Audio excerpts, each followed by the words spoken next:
आप सुबह उठते हैं और अपना पसंदीदा खेल खेलने के लिए तैयार हैं, लेकिन खेल के अंत में आपकी एनर्जी को क्या हो जाता है? आपकी एनर्जी कम हो जाती है ना? जी हाँ, और आप अपनी खोई हुई एनर्जी फिर से कैसे पाएंगे? खाना खा के। जी हाँ, हमें खाने से एनर्जी मिलती है और एनर्जी पाकर हम कई सारे काम कर सकते हैं।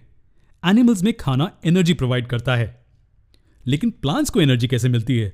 वो तो हमारे जैसे लंच और डिनर नहीं करते, तो उन्हें न्यूट्रिशन कैसे मिलता है? प्लांट्स खाना नहीं खाते, बल्कि वो अपना खाना खुद बनाते हैं। जी हाँ, प्लांट्स अपना खाना खुद बनाते हैं। चलिए इसी के साथ लिविंग बीइंग्स में टाइप्स ऑफ न्यूट्रिशन को देखें। इसके दो मुख्य प्रकार होते हैं। पहला, जिसमें प्लांट्स जैसे ऑर्गेनिजम्स अपना खाना खुद बनाते हैं, और दूसरा जिसमें हम जैसे ऑर्गेनिजम्स अपना खाना खुद नहीं बना सकते। साइंटिफिकली प्रोड्यूसर्स को ऑटोट्रोफिक ऑर्गेनिजम्स कहा जाता है और कंज्यूमर्स को हेटेरोट्रोफिक ऑर्गेनिजम्स कहा जाता है। और इन न्यूट्रिशन को क्या कहा जाता है?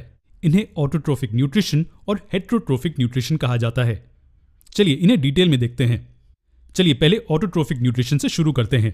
जैसे कि नाम सुझाता है, ऑटोस का मतलब है सेल्फ और ट्रोफ का मतलब है नरिशिंग।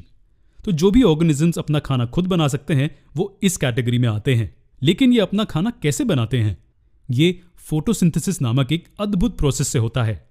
इस प्रोसेस में प्लांट्स कार्बन डाइऑक्साइड और वाटर को एब्जॉर्ब करते हैं और लाइट एनर्जी को केमिकल एनर्जी में कन्वर्ट करते हैं।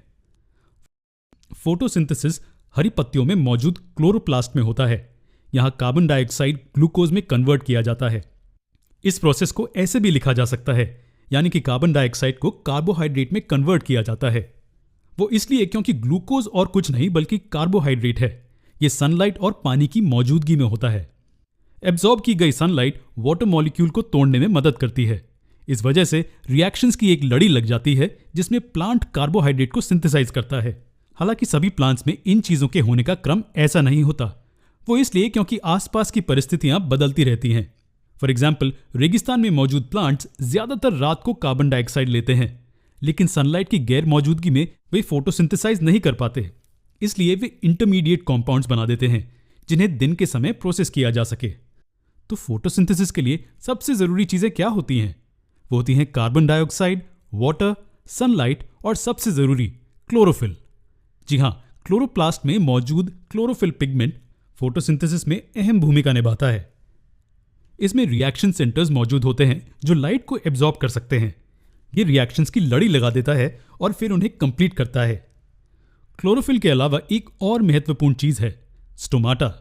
ये पोर्स के स्ट्रक्चर्स होते हैं जिससे प्लांट्स और वातावरण में गैस एक्सचेंज होती है। तो स्टोमाटा फोटोसिंथेसिस के प्रोसेस में कैसे मदद करते हैं? कार्बन डाइऑक्साइड इन पोर्स के जरिए पत्ते में प्रवेश करता है और इन पोर्स के खुलने और बंद होने की क्रिया गार्ड सेल्स द्वारा की जाती है। लेकिन कैसे? पानी से भर जाने पर गार्ड सेल्स फूल जाते हैं। इससे स्टोमाटा खुल जाते हैं और दूसरी तरफ नरम होने पर स्टोमाटा बंद हो जाते हैं। कार्बन डाइऑक्साइड के फ्लो के अलावा स्टोमाटा पत्ते की सतह से पानी के एस्केप होने के प्रोसेस में भी शामिल होते हैं। इस प्रोसेस को ट्रांसपिरेशन का प्रोसेस कहते हैं। खैर, इन बेसिक रिक्वायरमेंट्स के अलावा प्लांट को कुछ मिनरल्स की भी जरूरत होती है। ये टेरेस्ट्रियल प्लांट्स को मिट्टी से मिलते हैं। इनमें से कुछ मिनरल्स हैं मैग्नीशियम, पोटेशियम, आयरन और सबसे जरूरी नाइट्रोजन। ये एलिमेंट्स कई प्रोसेसेस करने में कुछ जरूरी कंपाउंड्स को सिंथेसाइज करने में मदद करते हैं। तो फोटोसिंथेसिस के लिए ये कुछ जरूरी चीजें थी। फोटोसिंथेसिस ऑटोट्रोफिक न्यूट्रिशन का टाइप है। तो ये ऑटोट्रोफिक न्यूट्रिशन के बारे में था। हम अगले वीडियो में हेटेरोट्रोफिक न्यूट्रिशन के बारे में बात करेंगे।